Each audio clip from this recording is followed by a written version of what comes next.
नमस्ते दोस्तों। आज हम पढ़ेंगे पेरीएनल फिस्टुला।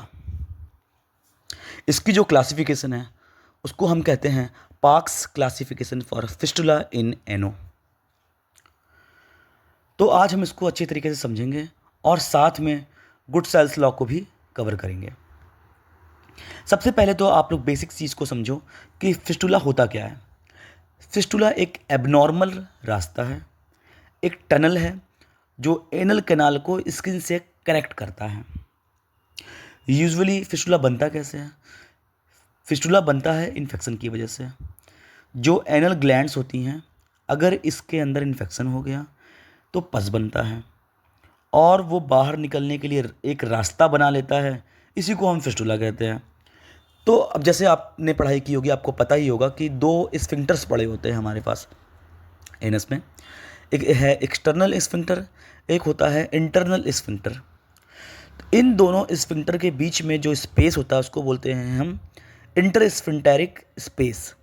इसी स्पेस के बीच में ग्लैंड्स होती हैं और अगर वो ग्लैंड्स का जो रास्ता है, जो मुंह है, वो अगर बंद हो गया तो जो अंदर कंटेंट है वो इकट्ठा होने लगता है, उसको निकलने के लिए रास्ता नहीं मिलता और वो इन्फेक्शियस होकर उसमें इन्फेक्शन होता है और पस बन जाती है और वो एक अलग रास्ता बना लेता है ओपन होने के लिए। उसी को हम बोलते हैं फिस्टुला। ये आप पढ़ोगे क्रिप्टोग्लैंडुलर थ्योरी में। ठीक है बच्चों, तो यहाँ दो मसल इंपॉर्टेंट हैं, इंटरनल स्फिंक्टर और एक्सटर्नल स्फिंक्टर। इनको ऐसे समझो जैसे दो रिंग्स पड़ी हुई हैं, एक अंदर की तरफ रिंग पड़ी हुई है और उसी के सरकमफ्रेंसली दूसरी पड़ी हुई है बाहर की तरफ। ठीक है, तो हम यहाँ पे पढ़ेंगे सारे क्लासिफिकेशंस। जैसे हम पढ़ते हैं अब इंटरस्फिंक्टेरिक फिस्टुला। जो दोनों स्फिंक्टर्स प्रेजेंट होते हैं, आउटर स्फिंक्टर और इनर स्फिंक्टर, जिसे हम एक्सटर्नल और इंटरनल स्फिंक्टर भी कहते हैं, इन दोनों के बीच में प्रेजेंट होता है इंटरस्फिंक्टेरिक स्पेस। फिस्टुला इस स्पेस से इंटर करता है और दोनों स्फिंक्टर के बीच में होकर और एनस में अंदर ओपन हो जाता है। ठीक है, मतलब इन दोनों के स्फिंक्टर के बीच में जो स्पेस है वहीं से वो इंटर करेगा और वो अंदर एनस की तरफ खुल जाएगा। ठीक है, सेकंड हम पढ़ते हैं ट्रांस स्फिंक्टेरिक फिस्टुला। अब ये ट्रांस स्फिंक्टेरिक फिस्टुला क्या है? ट्रांस मतलब हो गया ये फिस्टुला दोनों स्फिंक्टर को ट्रांसेक्ट कर देगा, तोड़कर काटकर बाहर की तरफ निकल जाएगा। कहाँ? एनस में खुल जाएगा। ठीक है, इट मीन्स वो बाहर की तरफ से आएगा और पहले एक्सटर्नल स्फिंक्टर को क्रॉस करेगा और फिर इंटरनल स्फिंक्टर को क्रॉस करेगा और फिर अंदर ओपन हो जाएगा एनस में।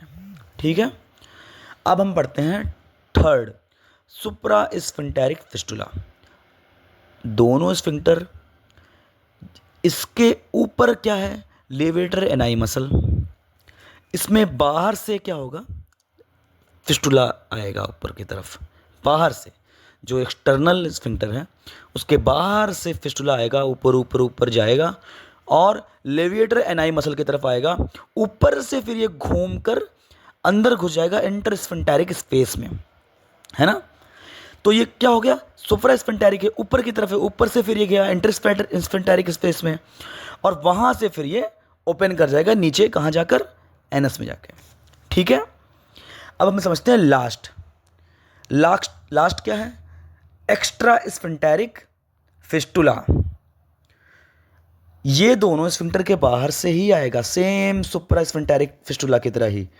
ये भी एक्सटर्नल स्फिंक्टर के बाहर से जाएगा, लेवेटर एनाई मसल के पास जाएगा, उसको क्रॉस करेगा, बट ये इंटरस्फिंक्टेरिक स्पेस में नहीं आएगा, नीचे की तरफ नहीं आएगा बच्चों। ये ऊपर से ही रेक्टम में ही ओपन हो जाएगा। और एक और बात, ये थोड़ा रिस्की होता है, कॉम्प्लिकेटेड भी होती है इसकी सर्जरी बहुत ज़्यादा, इसके सिम्टम्स भी बहुत कॉम्प्लिकेटेड होते हैं। ये हाई लाइन फिस्टुला होता है। मुझे उम्मीद है ये आप चार टाइप के जो स्फिंक्टर्स, जो फिस्टुला हैं, इसको आप समझ गए होंगे। तो अब हम पढ़ते हैं गुड-सेल्स लॉ। देखो, आप सबको पता ही है वी डिवाइड एनल और ओरिफाइस जो होता है, जो एनल ओपनिंग होती है, उसका जो ओरिएंटेशन में हम डिवाइड करते हैं, उसको कैसे डिवाइड करते हैं? 12 o'clock, 6 o'clock, 3 o'clock 9 o'clock में, ठीक है। तो आप मतलब कुल मिला के ये समझो, इस लॉ में जो भी फिस्टुला जिसके एक्सटर्नल ओपनिंग 3 और 9 के नीचे है, मतलब जिसकी एक्सटर्नल ओपनिंग बाहर से वो 3 o'clock और 9 o'clock के नीचे अगर ओपन हो रहा है, तो वो हमेशा याद रखना आप लोग, अंदर वो हमेशा जाके इंटरनल ओपनिंग उसकी 6 o'clock पे ही होगी, ठीक है। जब आप डीआरई करेंगे तो आप समझ जाएंगे चीज़ को, ओपनिंग आपको बाहर की दिखाई देगी, ठीक है। तो और जो भी फिस्टुला 3 और 9 o'clock के ऊपर की तरफ खुल रहे हैं वो हमेशा स्ट्रेट होते हैं, ठीक है। उसका जो पाथ होता है स्ट्रेट होता है। और जो हमने पहले पढ़ा था 3 और 9 o'clock के नीचे वाले जो भी हैं, उनका जो हमेशा जो उसका ट्रैक होगा वो हमेशा कर्व्ड होगा ट्रैक, ठीक है। तो ठीक है, इतना तो हम समझ गए हैं। अब हम समझते हैं कि जो 3 o'clock और 9 o'clock के ऊपर खुल रहे हैं, एक्सटर्नल ओपनिंग जिनकी है, उनकी हमेशा इंटरनल ओपनिंग कैसी होगी, स्ट्रेट होगी। और वो कहीं भी खुल सकते हैं, 2 o'clock पे भी खुल सकते हैं, 11 o'clock पे भी खुल सकते हैं, ठीक है। अब मैं इस चीज़ को आप समझ गए। अब आप मेन चीज़ समझ लो कि इसके एक्सेप्शन क्या हैं, जो ये लॉ है इसके एक्सेप्शंस क्या क्या हैं।